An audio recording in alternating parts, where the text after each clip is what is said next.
All right, today I'm going to go over my favorite tarot and oracle decks as of 2021. Now, this list is in no particular order. However, you'll probably be able to pick up on which ones are my actual favorites because I will swoon over them.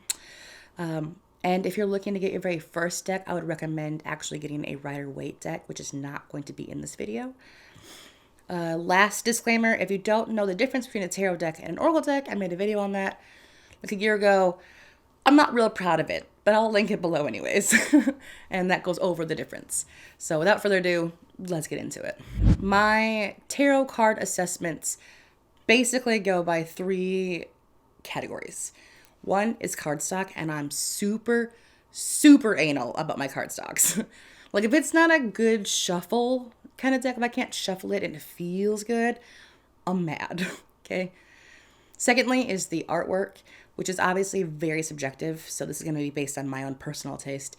And then third is how I feel the artwork in the card interprets the actual meaning of the card as is based on the traditional Rider-Waite deck. Okay. That being said, first deck, the Lightseeker's deck. Lightseer's Tarot. Lightseer's Tarot. Let's try that again. This is the Lightseer's Tarot. It's awesome. Artwork, fucking 10 out of 10. I honestly, here's the thing that's crazy about this. Now, when I'm reading cards that are not traditional Rider-Waite deck, when I pull the card in my mind's eye, I see the Rider-Waite imagery, right?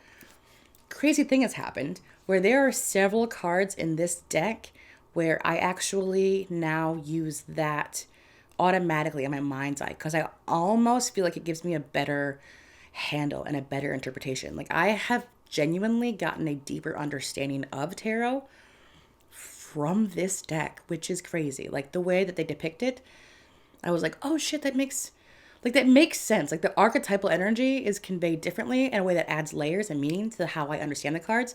If you don't have this deck, I can't recommend it enough. This is an awesome deck. Also, the cardstock is fucking grade A. This is my favorite cardstock ever. And it's crazy because the deck is actually really thick. Like the cards are thicker than usual. And that can be kind of like potentially bad because if they get really thick decks and they're hard to shuffle. But for some reason, this deck, as thick as it is actually very shuffleable. Also, just so you're aware, if you purchase this deck, it does not come with black edges. I edged my deck black, which you can also do. If you want a video on edging decks, I could do that, I guess. But it's pretty simple. You just color the sides. This deck is thick, but it's the best cardstock ever. Like, it's the best cardstock. It's not even... I use this deck constantly, and it's barely warped. I mean, it is warped, but it's barely warped. The artwork is phenomenal. The interpretation is beautiful. I love this deck. I'm not picking favorites out of this whole set, but if I was going to, it'd probably be this one. This deck is fantastic. If you don't have it, I can't recommend it enough. It's a great deck. The second tarot deck I'm going to talk about, in terms of cardstock, maybe a 5 out of 10. It's not a great cardstock.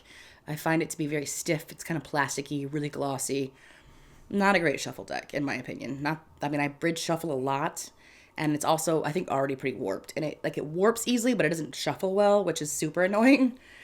That being said, the artwork, fucking 10 out of 10. Great artwork, and I do really like the way that they've interpreted some of the images. Some of them seem almost arbitrary, but all in all, I think the deck is beautifully well made.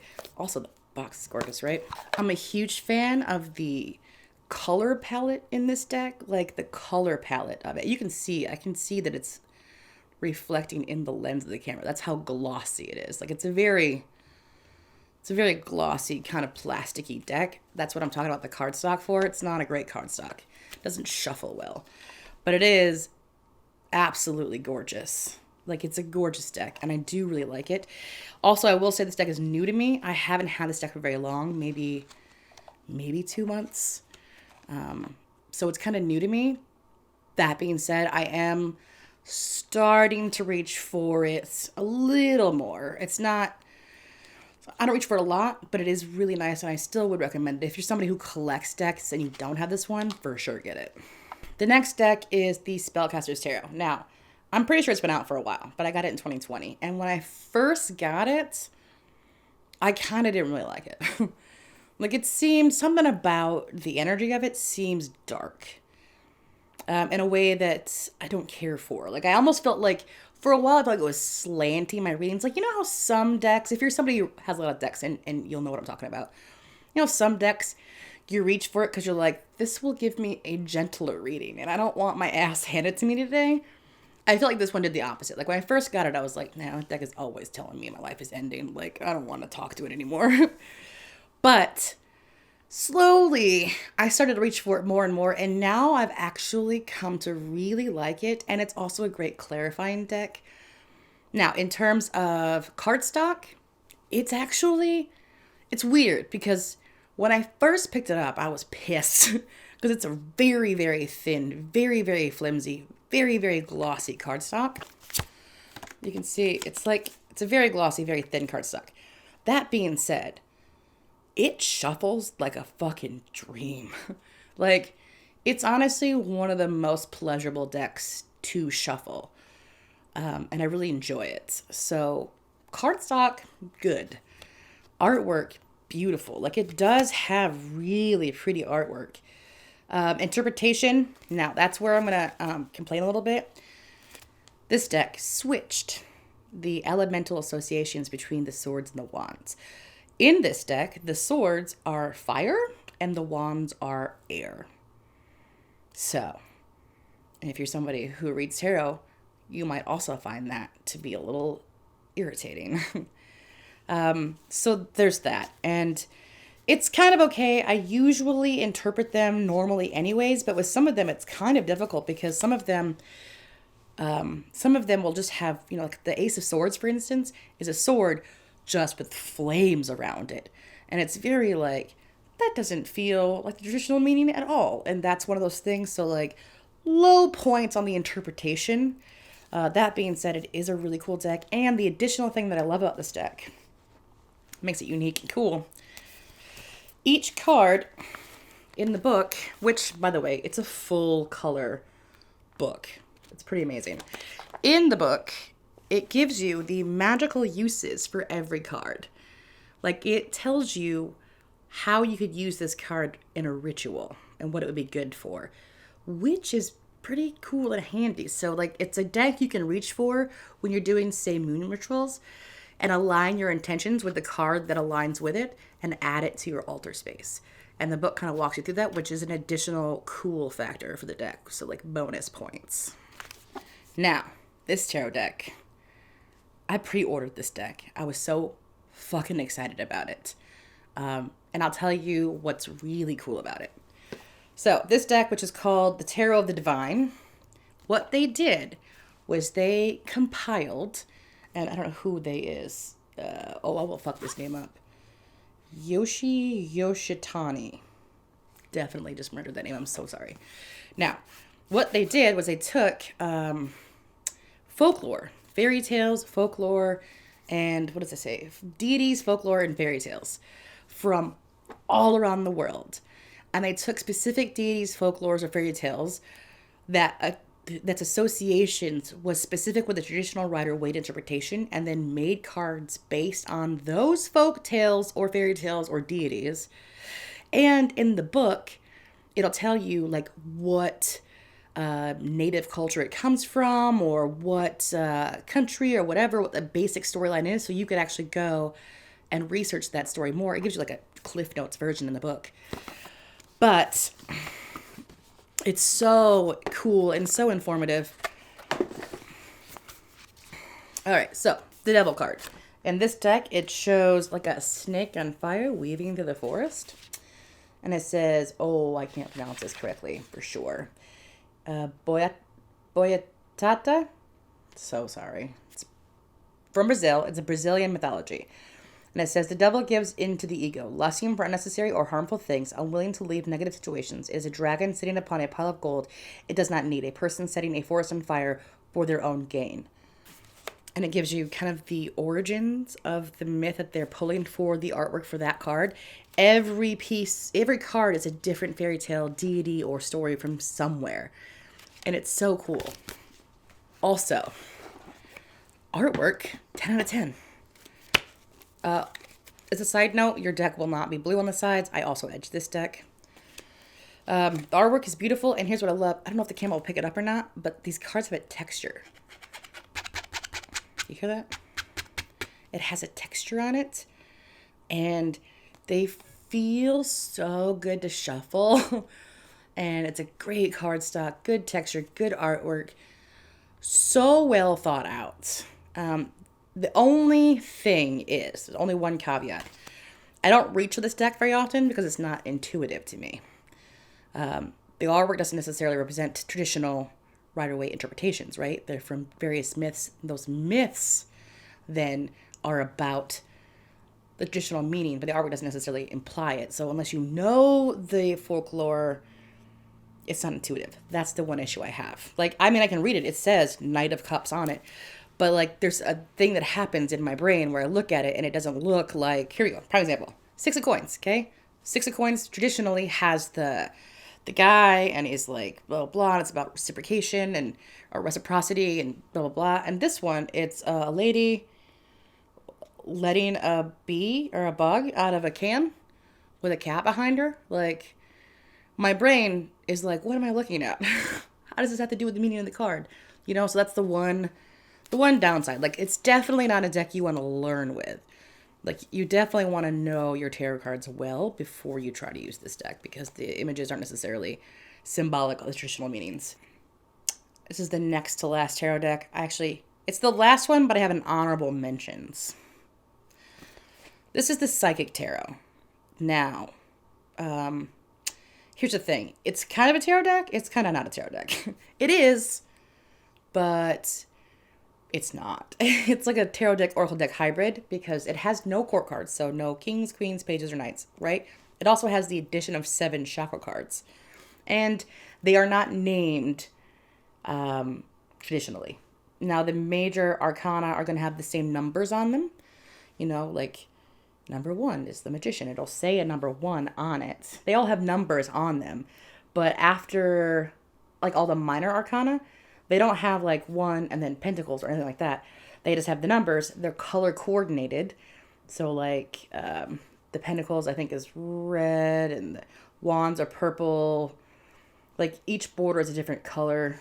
And then it has a name on the card, which is kind of the core meaning of the card. And that's what the name of the card is. The card is just the meaning of the card. Like, the card is not named a traditional tarot. It's not like 6 of Coins or 6 of Pentacles. It'll just say, like, whatever it says on there. I don't remember. For instance, this is this deck's version of the Ace of Pentacles. It says, there's a 1 at the top. You know it's an ace, right? And it says prosperity begins. Also, all of Pentacles are red. So once you know the deck, you know red is Pentacles, right? Green is Cups. So this is the 9 of Cups, but it just says 9 and fulfillment of wishes. So it's not named at the traditional tarot decks. This is the Ace of Cups. It just says love begins. It has a 1 at the top. So it has the numbers of the cards on them, but it doesn't tell you the suit. But it's color-coded, but also there's no court cards, but also there is chakra cards. So you see what I mean? Like, it's not really a traditional tarot deck. However, I cannot recommend this deck enough. It is the most responsive and hands down the best clarifier I own. Like, if you want a good deck to clarify your pulls, I cannot recommend this deck enough. Like, this deck is clear. Like, it cuts to the point. Like, did you miss me the first time? Let me throw it down to you in blatant, like, words. Like, the words are right on the card, right? It's such a good clarifying deck. I always use this deck or its sister deck, which is, it's in my other video. I did another video for, like, best decks for beginners. And I have a deck by the same author, but it's called Psychic Tarot for the Heart. This is just the regular version, and that's the relationship version. This deck is so good. I cannot recommend it enough. If you have tarot decks and you're just looking for something a little different, get this fucking deck. It's so good. So, I've got one honorable mentions, and I'm sure I'm going to piss off some people with this, because this deck is super popular. The Modern Witch Tarot. It's everywhere. You see it everywhere. Like if you're in this community online, this deck is mega popular.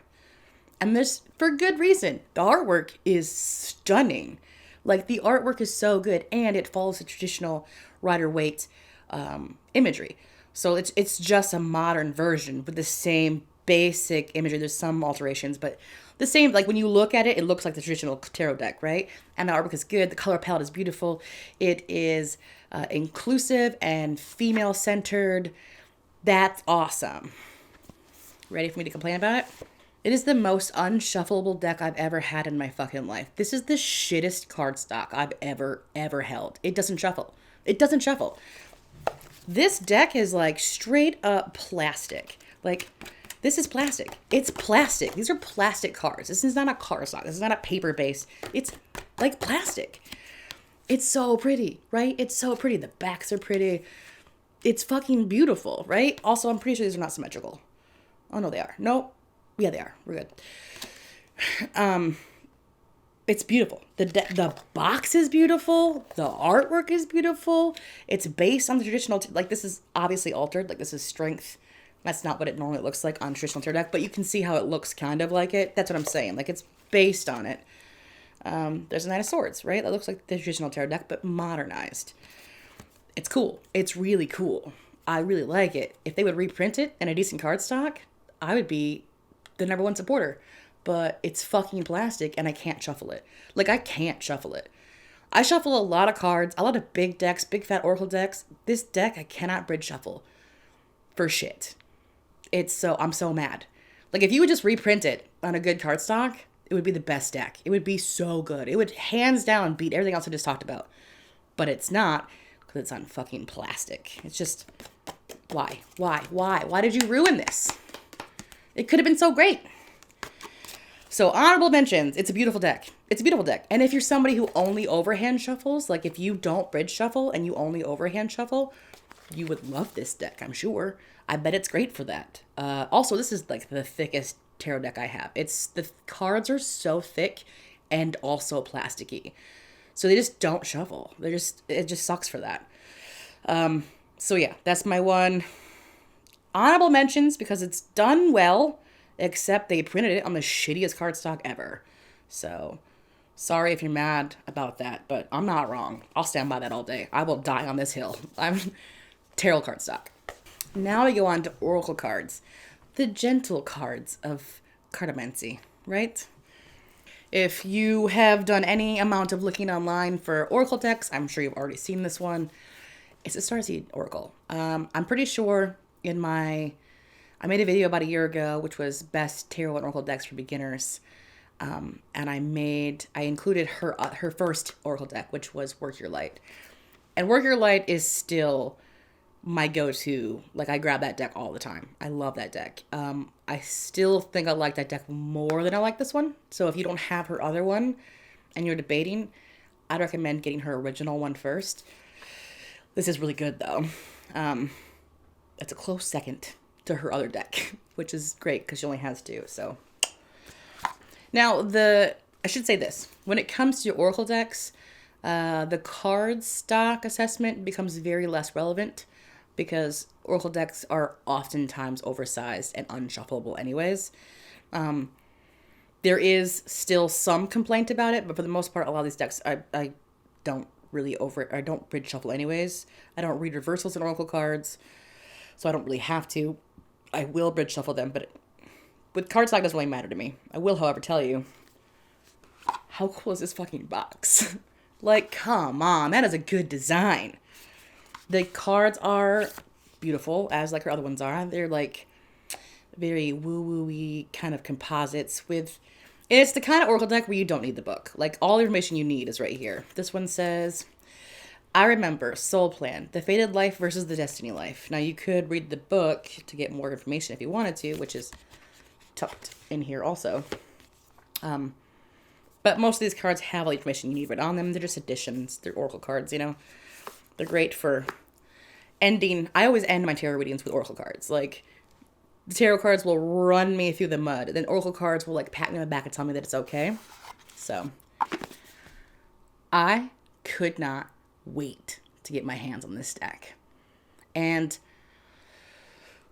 it's a big energy deck. Like, this deck is big energy, and I don't always grab it because it's like, it's high level, high vibe shit. So it doesn't even always necessarily pertain to what I'm doing. But oh my God, is it so amazing. First of all, it is stunning. The artist, like, this is what she does. She like channels paintings, I think. I don't want to fuck this up. I don't remember anymore. But I know these are paintings. I know that she's made them, and they're just stunning. It's called Beyond Lemuria. Now, if you're into the kind of work you're like, Starseed Oracle, Starseed Concept, Lemuria, Atlantis, that kind of thing, you'll want these. This deck is awesome. And here's the other thing. This is the kind of Oracle deck where you do want the book, because you'll have, this one, see, the first one I grabbed is Soul Star Chakra, Merging with the Divine, okay? And here's the artwork. It's beautiful. Now, the book is going to have probably 2 to 3 pages about it, and it'll be really, really informative. And a lot of times when I use these cards and I read the book will trigger me. Like, it'll trigger an understanding in me when I read what she's written for the card. So it's the kind of Oracle deck where you actually do, I mean, I feel like most Oracle decks, you don't use a book, but with this one, I'll recommend it. Recommend always reading the book. She has a lot of spreads in the beginning that I, to be honest, haven't really used, although I intend to. Yeah, they're just gorgeous cards. If you're into the whole Starseed, Lemuria, Atlantis, you know, that kind of 5D consciousness, that realm of spirituality, this is, it's so good. It's so good. All right, last Oracle deck, and we're going to end on a light note. The Oracle of the Unicorns.